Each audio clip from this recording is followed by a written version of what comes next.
안녕하세요. 저희는 한국공예관 5공방에 있는 570방이고요. 가운데 이제 김성호 선생님을 중심으로 우리나라 전통공예인 나전칠기 이제 전승교육을 하고 있습니다. 김성호 선생님은 이제 충북도 무형문화재시고요. 옆에 박경선 선생님은 이제 전수장학생으로 활동하고 계세요. 저는 이제 나전칠기 장애인 표준사업장 반려인 대표자로 활동하고 있고요. 57 같은 경우에는 온나무에서 이제 채취하는 수액으로 하는 이제 폐각공예 일종인데요.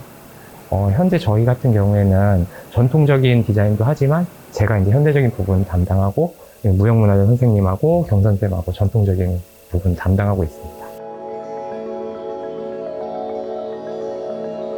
대한민국 명장이고 충청북도 문화유산 7장 김성호라고 합니다. 우리 그 전통이라고 한다고 하면은 반짝거리는 자개와 그 다음에 까만 쇠고칠 여기에 어떤 조화로움이 너무 건의적이라서 저는 그 까만 바탕에 나전을 쓰지는 않아요. 그래서 제 작품은 거의 다 컬러풀하고 현대의 어떤 공예하고도 잘 맞아떨어진다 라는 평을 많이 듣고 있습니다. 네, 원래 이 자리가 뭐 잘 아시다시피 청년 어떤 만의 공간으로 처음에 시작은 했잖아요. 돈은 없으나 아이디어가 반짝거리는 청년들을 좋은 어떤 공예작품으로 완성시킬 수 있는 그런 자리를 청주시가 이렇게 마련해 준 장소인데, 안타깝게도 570방은 지어놓고 5년간 비어 있었습니다. 그래서 지역사회에 내가 어른으로서 이 공간이 비어 있으면 안 되겠다. 그래서 제 작품을 접고 이 공간에 들어왔는데, 들어와서 보니 시설이 너무 좋은 거예요. 세계적으로 이런 어떤 공예 공간 있을 수가 없거든요. 청주시가 이번에 세계 공예 도시로 선정도 되고 세계인들의 어떤 그 시각이 이쪽으로 쏠려 있다. 그래서 거기에 내가 몸담고 있기 때문에 더 열심히 해야겠다라는 생각으로 부진양성도 하고 하여튼 최선을 다하고 있습니다. 또 우리가 너무 낮은 칠기만 고집하면 안 되겠다. 그래서 낮은 칠기도 하지만 뒤에 보이는 젓가락도 공예품도 만들고 상업품도 만들고, 또 하나는 그 옷 염색도 합니다. 옷을 이용한 다양한 장르의 어떤 공예품을 만드는 게 내 공예를 할 수 있는 힘이 닿을 때까지는 그 두 가지를 부진양성과 새로운 기법으로 오칠을 널리 알리는데 최선을 다할 것 같습니다. 저희가 이제 작가가 된 이유는 이제 지적장애인분들이 유기동물을 입양하시면서 이제 돌봐주면서 그림을 그리다가 좀 우연치 않게 성인의 키에서 아동의 눈높이로 디자인할 수 있다는 강점을 발견해서 이 점을 이제 한국 전통공예인 나전칠기에 적용하면서 작가가 되었습니다.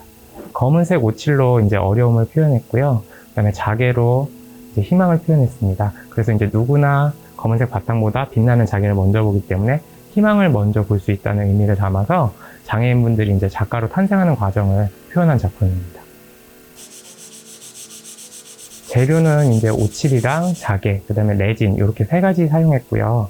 오칠이 이제 칠하면 시간이 지나면 옷이 핀다고 해서 점점 연해지는데, 검은색 부분이 점점 연해지면서 나중에는 이제 밝게 변하는 그런 작품입니다. 그래서 초기에는 어려움 속에서 장애인분들이 작가로 탄생하는 과정을 표현하지만 세월이 지나면 어려움이 없는 작가들의 왕성한 활동을 표현하게 됩니다. 아무래도 나전칠기나 이런 오칠 공예를 배우기가 어려웠어요. 근데 이제 한국공예관에서 입주하면서 직접 이제 무형문화재 선생님한테 이제 전승교육을 받을 수 있다는 점이 가장 좋았던 것 같고요. 제가 전승교육도 받고 또 그거를 장애인분들한테 다시 교육하면서 좀 우리나라 전통공예가 이어지는 부분이 좀 좋았던 것 같습니다. 앞으로도 우리나라 전통공예 장애인 작가분들이 많이 활동할 수 있게 지속적으로 노력할 거고요.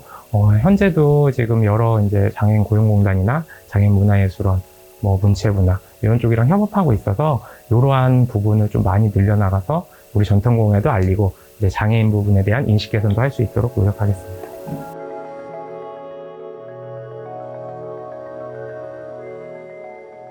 제가 여기에 이제 입주 작가가 되기까지는 이제 김성호 선생님의 영향이 좀 많으셨고요.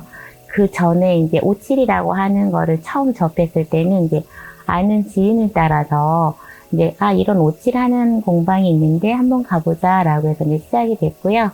처음 왔을 때 이제 그 옷 향이 너무 좋아서 시작을 하게 됐어요. 제가 이번에 결과 보고서를 내는 바로라든가 항아리 같은 경우는 저희가 나전칠기 기법을 하다 보면 토해라고 하는 기법이 또 있어요. 그걸 가지고 항아리의 표면을 보면 대체적으로 매끄러운 표현이 많은데 왜 매끄러울까? 거칠 수도 있는 거 아닌가? 라고 하는 생각도 좀 해보게 됐고, 그래서 토해라는 부분을 가지고 거칠게 표현을 했고, 거기에 이제 색깔칠이 또 여러 가지가 있으니까 그걸로 전복해서 하게 됐고요. 그리고 바로라고 하는 작품은 요즘 템플스테이라 해서 절에 가서 스님들이 하시는 공양이든 뭐 수련 기법이든 많이 체험을 하고 나오는 분들이 많아요. 그런데 절에 가면 바로라는 거가 꼭 전통적이거나 단색이어야지 필요가 없다. 그래서 현대의 좀 화려함을 좀 전복하고 싶어서 색깔칠을 이용해서 좀 화려하게 표현하게 되었습니다. 생뚱맞을 수도 있지만 약간 동심을 좀 많이 갖고 있는 사람이기도 해요. 그러다가 보니까 엉뚱한 생각을 좀 가끔 해요. 그래서 이거는 왜 이래야 되는데? 그래서 이것저것 조금 많이 궁금한 것도 많고, 저에게 지금 영감을 주거나 저에게 많은 영향을 주신 분들은 이제 특히 김성호 명장님께서 많이 영향을 주시고요. 그분의 이제 나전칠기 기법이라든가 전통에 대한 그런 기법을 많이 배우고 익히고 있는 과정에 그래도 많이 가르침을 주시죠. 그래서 거기서 많이 영감도 받게 해요.